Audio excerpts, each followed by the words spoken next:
My phone buzzes against the metal nurse's station counter, the fraud alert notification cutting through the steady beep of monitors in the ICU. 12 hours into my shift, my eyes burn from fatigue as I tap the screen. The number that appears makes my stomach drop. $7,250. Unauthorized charge. I nearly drop my stethoscope, my hands suddenly trembling as I read further. 5 airline tickets to Santorini, purchased today. I scroll through the transaction details, each name appearing like a slap. Richard and Lillian Vale, Spencer and Reagan Vale, and Megan Tanner, Reagan's best friend since college. My name is nowhere on the list. The final detail hits like a blow to the chest. The transaction used my own credit card. Just last week, I sat at my parents' gleaming cherrywood dining table, watching Mom fold her linen napkin with perfect hospital corners. Her voice had been casual, almost bored. Tickets are $1,450 each. If you can't afford that, it's best you sit this one out. I had nodded, swallowing around the lump in my throat, not admitting that after covering Spencer's car repair last month, my savings were thin. Their dismissal had stung, but this was theft. That night I'd returned to work, staring at patient charts while fighting back tears. Dr. Stevens had passed me in the hallway, his eyes catching mine before quickly looking away. He'd seen this before Corinne, returning from family gatherings with red-rimmed eyes, throwing herself into her work, as though she could scrub away disappointment with antiseptic and focused care. Now, standing in the same hospital corridor, I unlock my phone with steady purpose. The trembling in my hands subsides as I call the credit card company, locking my account and filing a dispute. The representative's voice is soothing, validating. "This is clearly fraud, Miss Vale. We'll handle it." My phone chirps with an incoming text half an hour after I end the call. "Spencer, something's wrong with the tickets. Can you fix it?" I stand straighter, shoulders back, as I type. Like you said, I stayed behind. The hospital corridor suddenly feels different, brighter somehow. I change every password I have, from banking apps to email accounts. My Amazon account, where they'd clearly stored my credit card information. My Apple ID. Everything. A weight lifts from my chest as I tuck my phone away and return to my patients. Mr. Jenkins needs his medication, and Mrs. Torres will want an update on her husband's surgery. Their needs are clear, honest, unlike my family's Torres. Within an hour, my phone vibrates continuously in my pocket. Missed calls from Mom, Dad, Spencer, Reagan. Voicemails stack up alongside increasingly frantic texts. "What's wrong with you?" "Dad's furious. They're going to miss their flight." I silence my phone, sliding it into my locker during my brief lunch break. My hands no longer shake. Instead, a strange calm settles over me as I realize what's at stake. I'll be the difficult daughter now, the one who ruined the family trip, the ungrateful nurse who doesn't understand what family means.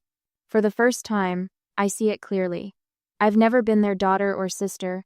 I've been their financial safety net, the responsible one they call when bills come due or emergencies arise, the one who gives and gives while they take and take. Standing before my locker, I press my palm against the cool metal. "Not anymore," I whisper, the words a promise to myself. By the time my shift ends, there are 17 missed calls, 9 voicemails, and 32 text messages. I delete them all without listening or reading, the weight of obligation falling away with each tap of my finger. Tomorrow, they'll try again. They'll escalate. They'll manipulate. But tonight, for the first time in years, I drive home without their voices in my head telling me what I owe them. My apartment feels hollow tonight, the silence broken only by the hum of my refrigerator and the occasional car passing outside. 3 days have passed since I locked my credit card and changed all my passwords. I've been screening calls, deleting voicemails, and working extra shifts to avoid thinking about what comes next. The call from my bank changes everything.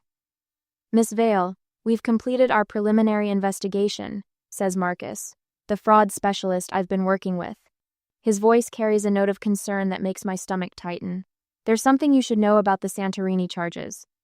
I sit heavily on my couch, one hand clutching my phone, the other pressed against my chest. "What did you find?" "The authorized user account that made those purchases, it belongs to Spencer Vale." My breathing exercises fail me as my heart races against my ribs. That's impossible. I removed Spencer as an authorized user 2 years ago when he got married. According to our records, the account was reactivated 4 months ago through our online portal using your login credentials. The room tilts slightly.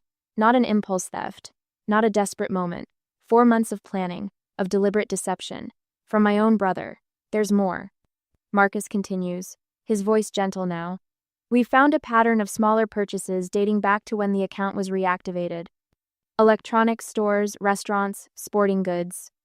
I press my eyes shut as memories flash through my mind like a sickening slideshow. The lease I co-signed for Spencer's first apartment, the emergency loan when Reagan's car broke down, the expensive birthday gifts I couldn't afford but bought anyway because that's what family does. 12 years of financial support, culminating in theft. The total unauthorized charges, including the airline tickets, come to $9,540.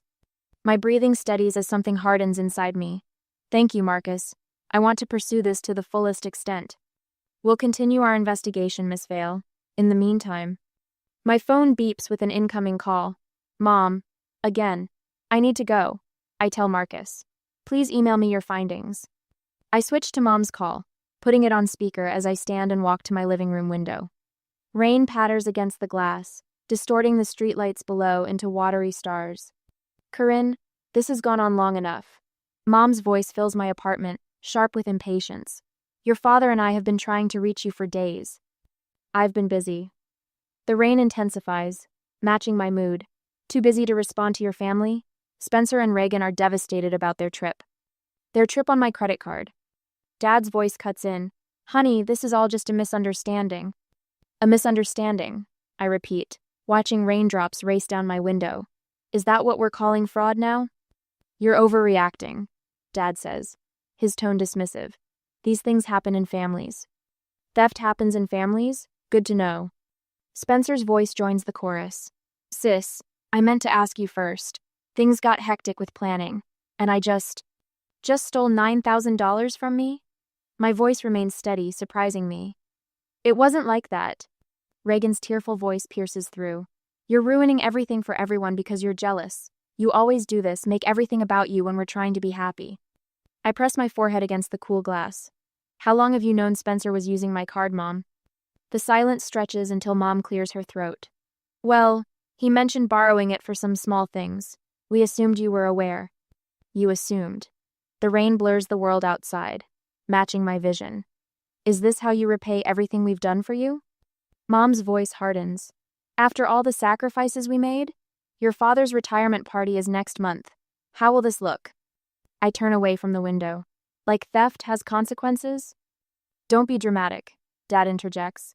Remember who co-signed your nursing school loans. This family has always supported you. The threat isn't subtle. I sit at my kitchen table, calculating exactly what financial independence will cost. Refinancing my loans, possibly changing jobs, if Dad makes calls to his hospital board friends, finding a new apartment my family doesn't have keys to. You need help, Corinne, Spencer says, his voice dripping with concern that doesn't reach his words. I'm worried about you. Everyone at the hospital knows how hard you've been working. If they heard about this mental breakdown. Don't threaten me, Spencer. My voice comes out low and dangerous, startling even myself. My phone chirps with an email notification. From Marcus.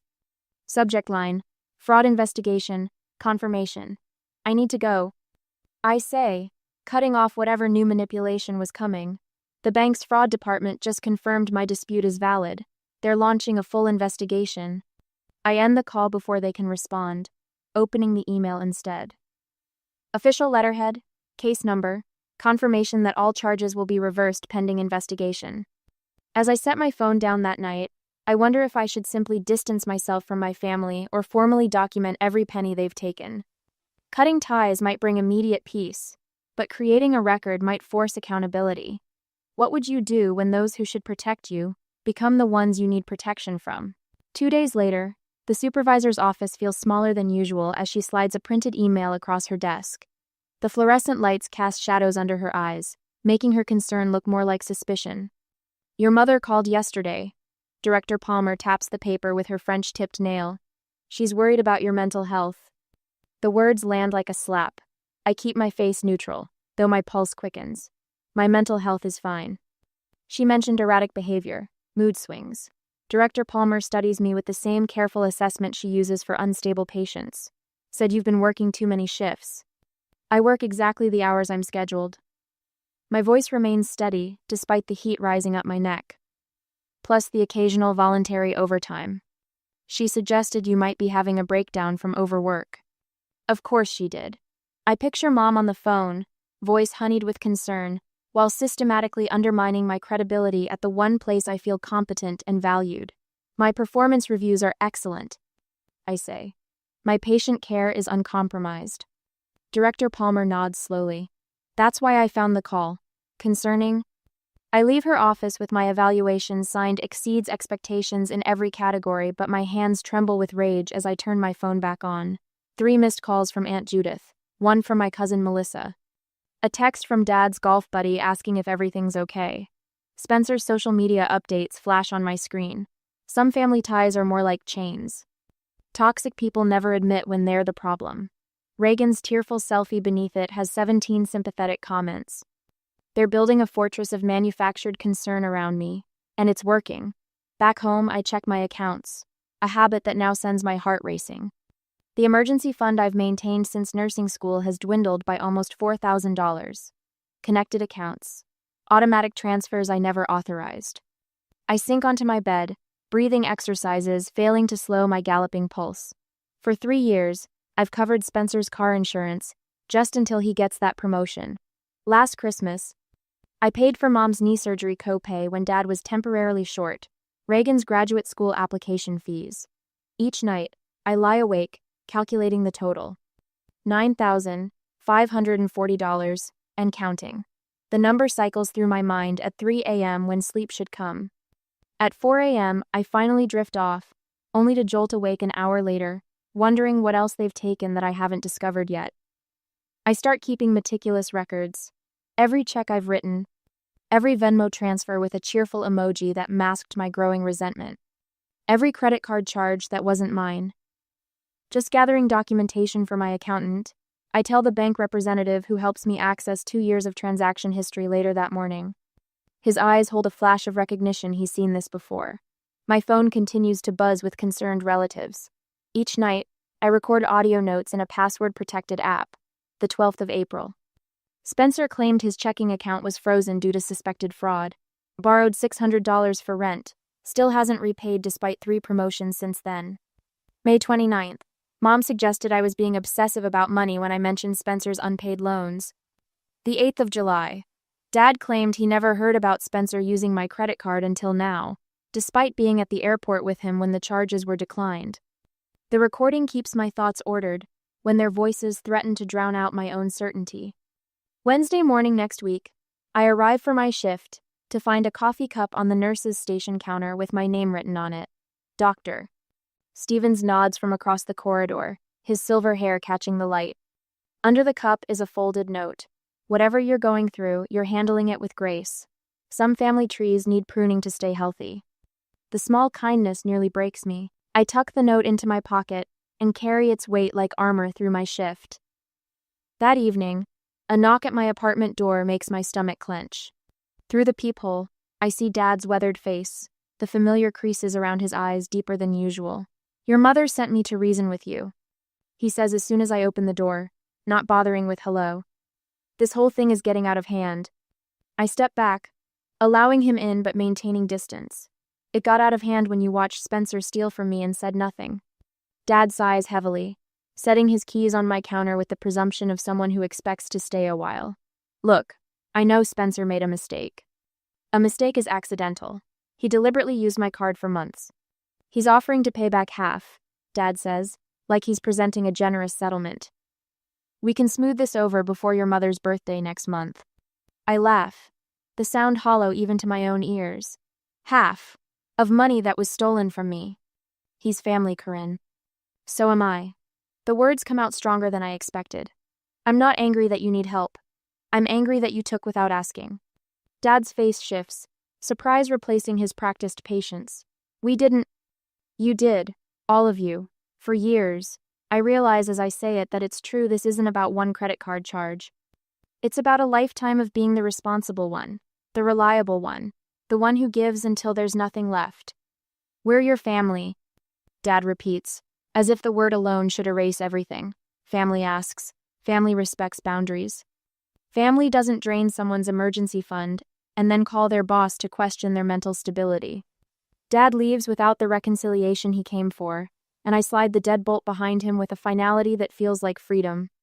The next morning, my phone pings with an unexpected message from Elise, Spencer's ex-wife. I saw Spencer's posts. You should know he did the same to me. I have records of everything if you need them. Dr. Stevens catches me in the hallway later that day. We're short-staffed next weekend. Double time for the overnight shifts if you're interested. I notice he doesn't ask why I need the money or offer sympathy, just practical support with no strings attached. The contrast to my family's constant demands is startling. That night, I open a fresh spreadsheet. Line by line, I document every loan, every gift, every financial contribution I've made to my family over the years. The final figure, $9,540, stares back at me, a precise accounting of years of financial manipulation. As I work, an email arrives from Aunt Judith. Needed to discuss some inconsistencies in the family trust accounts. Call me when you can. My finger hovers over the share button on my spreadsheet, the family group chat one click away. For the first time in years, I feel not just anger, but power, the clean, clarifying power of truth backed by evidence. The invoice is ready to send. The sun streams through my kitchen window as I finalize the invoice.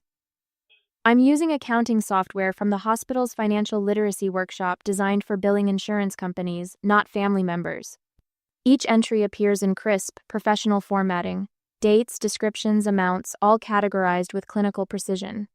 My fingers hover over the keyboard, steady now, unlike when I discovered the credit card theft. As of the 1st of June, I will no longer be contributing financially to the family. Repayment is expected within 45 business days. I type the words and attach the PDF. $9,540, every cent accounted for, every loan documented. I hit send before I can second-guess myself, watching the email whoosh away to 5 recipients: Mom, Dad, Spencer, Reagan, and Aunt Martha, who manages the family trust. My phone rings within minutes. I ignore it, focusing instead on forwarding Elise's evidence to Aunt Martha in a separate email. Spencer's ex-wife had messaged me last night with bank statements showing a pattern of financial manipulation dating back years. I should have shown you these when we were still married. She wrote, I was afraid no one would believe me. Aunt Martha's response arrives while I'm packing an overnight bag. I've noticed financial irregularities in Spencer's trust withdrawals. This explains quite a bit. Can we speak when you return? A weight lifts from my shoulders as I book a weekend getaway to Asheville, a small bed and breakfast nestled in the Blue Ridge Mountains. 3 hours away, just far enough to be unreachable. I power down my phone before pulling out of my apartment complex, savoring the silence. The family chaos erupts while I'm gone. Dr. Stevens gives me the highlights when I return to work Monday morning, his salt and pepper eyebrows raised over reading glasses. Your brother has been busy, he says, sliding a coffee across the nurse's station. He's telling everyone you doctored those financial records to make him look bad. I take a sip, unsurprised. Let me guess, it backfired? Spectacularly. That ex-wife of his, Elise? She posted additional evidence to the family group chat. Bank statements, text messages, the works. Your cousin Caroline called me looking for you. Said she always wondered where your brother's money came from. I shake my head, remembering Mom's frantic voicemails. 8 of them waited when I turned my phone back on, each more desperate than the last. She'd apparently launched an emotional campaign, calling relatives to rally support against my cruel treatment of Spencer. The result? 5 separate family members contacted me privately expressing support. Uncle David's text was particularly satisfying. About time someone called them out. Your grandfather would be proud. That's not even the best part, Dr. Stevens continues, lowering his voice. The bank called Spencer for an interview about potential fraud patterns. I should feel victorious. Instead, a hollow ache spreads beneath my ribs as I realize how thoroughly my family's financial house of cards is collapsing. Later that evening, as I pack for another weekend away, this time to a lakeside cabin with actual fishing, I wonder if seeking full repayment is enough, or if I need to permanently distance myself from people who saw me as a resource rather than a daughter and sister. Would you sever ties completely, or maintain limited contact? The next week brings unexpected allies. Elise sends additional bank statements, highlighting dates when Spencer withdrew money immediately before I loaned him similar amounts. The pattern is unmistakable once laid bare. I kept these records because our divorce attorney needed them, she explains over coffee. I never thought they'd help you too. Aunt Martha calls next. I've temporarily frozen Spencer's access to certain accounts pending a full review, she says, her voice carrying the crisp authority that always intimidated me as a child. This isn't just about you, Corinne. The trust has fiduciary responsibilities. The most surprising call comes from HR at Dad's former accounting firm. Miss Vale, we're reviewing some historical expense reports filed by Emery Vale that show concerning patterns.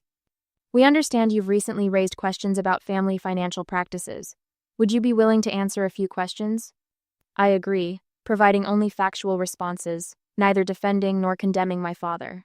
The conversation leaves me nauseous but resolute. The family's financial house of cards continues its collapse throughout the week.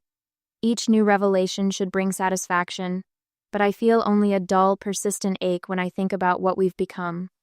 I take extra shifts at the hospital, finding comfort in the straightforward problems of patient care. Reagan's social media campaign begins Thursday. First come vague posts about unfair treatment and family betrayal. By Saturday, she's sharing tearful videos describing their sudden financial hardship and how they might have to cancel their anniversary trip to Maui.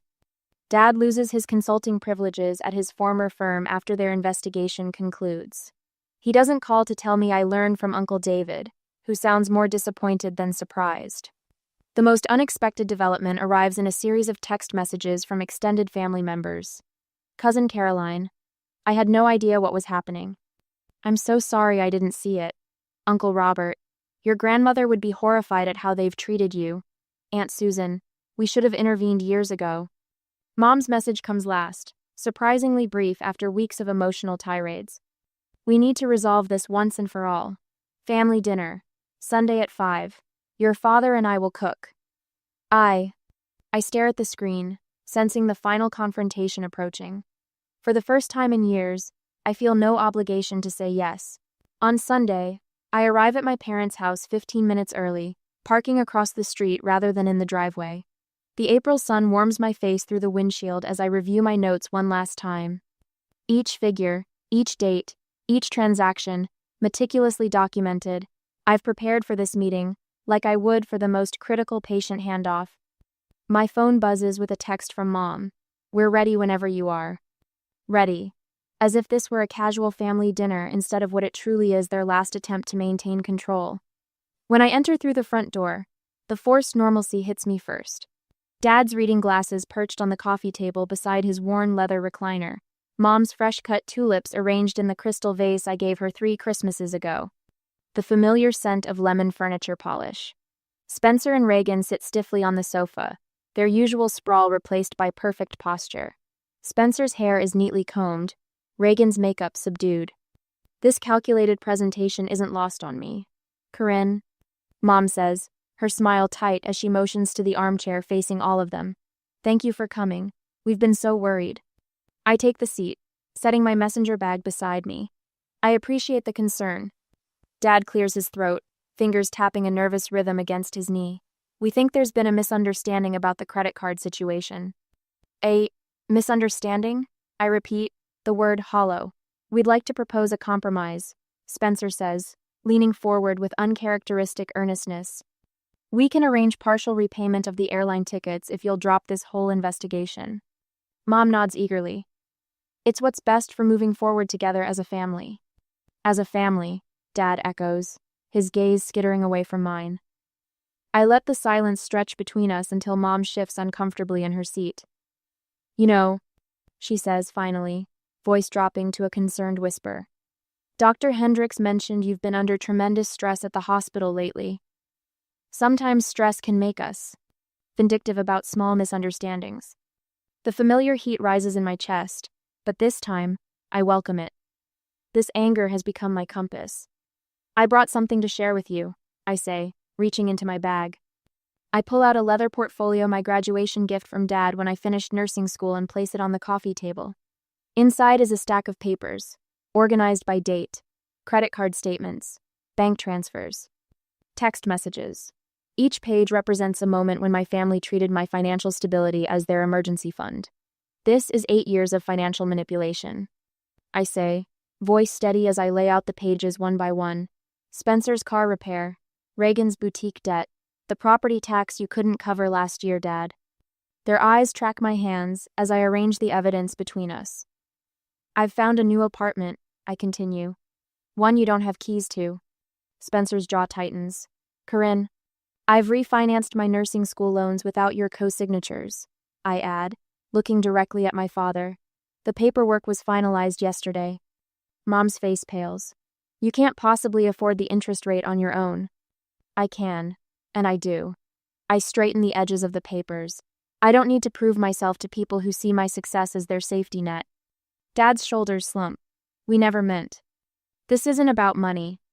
I interrupt, surprising myself with my calm. It's about respect. It's about boundaries. You've taught me that I'm only valuable to this family when I'm useful. Dad looks up, something shifting in his expression. We've taken advantage of your reliability, he admits quietly.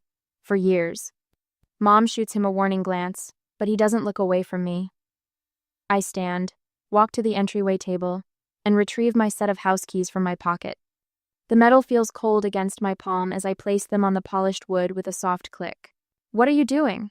Mom demands, rising to her feet. Setting boundaries. After everything we've done for you, she says, voice trembling. The dance lessons, the college application fees, That's the problem, I cut in. You think basic parental support was a loan I need to repay forever. The silence that follows feels electric. Spencer stares at the floor, then looks up with reddened eyes. I used your card without permission. He confesses, voice cracking. Not just for the tickets. For months. I knew your Amazon password. I set up autofill for your card information. Reagan's composure finally breaks. I knew about it, she whispers. We both did. Your card was declined at the airport because we'd already maxed it out on other things. I absorbed this final betrayal with unexpected steadiness. And you, I say, turning to Dad. Did you know too? He nods once, unable to meet my eyes. I can't do this anymore, I tell them, retrieving my portfolio but leaving the keys. I deserve better than being your ATM. As I reach the door, Dad calls after me. Will we see you again? I pause, hand on the doorknob. That depends on whether you want a daughter or a bank account. The door closes softly behind me. I walk to my car without looking back, the weight of their expectations finally lifted from my shoulders. 3 weeks later, rumors reach me through hospital gossip. Spencer's facing potential fraud charges from his own bank, apparently. My credit card wasn't the only one he'd been using. Mom and Dad have gone silent, their usual weekly calls conspicuously absent. Dad shows up at my new apartment on a rainy Tuesday evening. His eyes are bloodshot as he stands in my doorway, refusing to come inside. I enabled all of it. He says simply, I should have protected you, not used you. I'm sorry, Corinne. I accept his words with a nod but make no promises. The following month, a certified envelope arrives at my apartment. Inside is a check for exactly $9,540, the precise amount from my invoice. No note accompanies it. None is needed. As I place the check on my kitchen counter, I realize with startling clarity that freedom isn't about forgiveness. Sometimes, it's about finally being seen. 3 months later, the light streams through uncovered windows in my new apartment, casting warm patterns across freshly painted walls. No more of the murky beige that had surrounded me for years now. Vibrant teal and sunny yellow brighten every corner. I hang a watercolor landscape, one I painted myself last weekend, adjacent to the window where morning light hits it perfectly. My phone chimes from the kitchen counter. For the first time in months, my shoulders don't tense at the sound. No more dread when checking notifications. No more anxiety about unexpected charges or family demands. How's the new place looking? Doctor. Stevens texts, with a photo of houseplants from the hospital gift shop. I send him a quick photo of my expanding collection, already thriving on my eastern-facing balcony. Beyond the plants, Denver's skyline glimmers in the distance. After my shift tonight, I'm leading a financial literacy workshop for new nurses. Protecting your financial health while caring for others seemed like the perfect topic after everything I've learned. Already, 3 younger nurses have scheduled private consultations about family financial boundaries.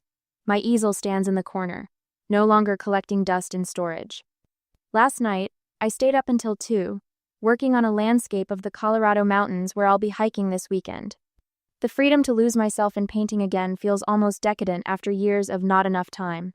My phone chimes again. This time, it's a family group text, another Vale family gathering next weekend. Mom has included me in the invitation list, her first attempt at contact since the check arrived. I type a simple response. Thank you for thinking of me. I have other plans that weekend. No apologies, no elaborate excuses, just a clear, calm boundary. Instead, I'll be meeting Jonah for dinner at that new restaurant overlooking the river, our third date. The anesthesiologist's calm presence and direct communication style have been refreshing after years of navigating my family's emotional minefields. Last week over coffee, he asked about my family. The question didn't trigger my usual anxiety. We're taking some space from each other right now. I told him, surprised by how easily the words came. They crossed some boundaries I needed to establish. He nodded, understanding without demanding details. Family relationships can be complicated. Doesn't mean they're bad people or that you don't love them. Exactly, I replied, grateful for his perception. I'm just learning that love doesn't have to cost me my peace. Tonight, Elise, Dr. Stevens and my aunt are coming over to celebrate what Elise jokingly calls my financial independence day. A small gathering of people who supported me when I needed it most, expecting nothing in return. My aunt called yesterday to confirm she was bringing dessert. I have something for you, she mentioned. Just a small gift to mark the occasion. When they arrive, her package sits on my new coffee table, a framed calligraphy quote. You are not responsible for other people's comfort at the cost of your peace. The words shimmer against a watercolor background in my favorite blues and greens. We toast with sparkling cider in my new glasses. To boundaries that protect peace, Dr. Stevens offers, and people who respect them. 2. The next morning, I drive to Denver Memorial Hospital's foundation office. The woman behind the desk looks surprised when I hand her a check for exactly $9,540. I'd like this to establish a scholarship for nursing students who are supporting family members. I explain. Sometimes the caregivers need care too. Walking back to my car, I feel lighter than I have in years. On my dashboard sits my confirmation for the Advanced Cardiac Certification program I've applied for, alongside a brochure for the Telluride weekend Jonah suggested for next month. Back home, I pause before the shadow box hanging in my living room, the cashed check from my family mounted beside my old house keys. Not a trophy of victory, but a reminder of growth. Standing on my balcony, I water my new plants as morning light spills across the city. As I watch the sunrise from my own space, I wonder if forgiveness is always necessary for healing. What would you do in this situation? Let us know in the comments. If this story had you on the edge of your seat, smash that like button and subscribe for more jaw-dropping family drama, shocking betrayals, and the revenge stories you won't believe.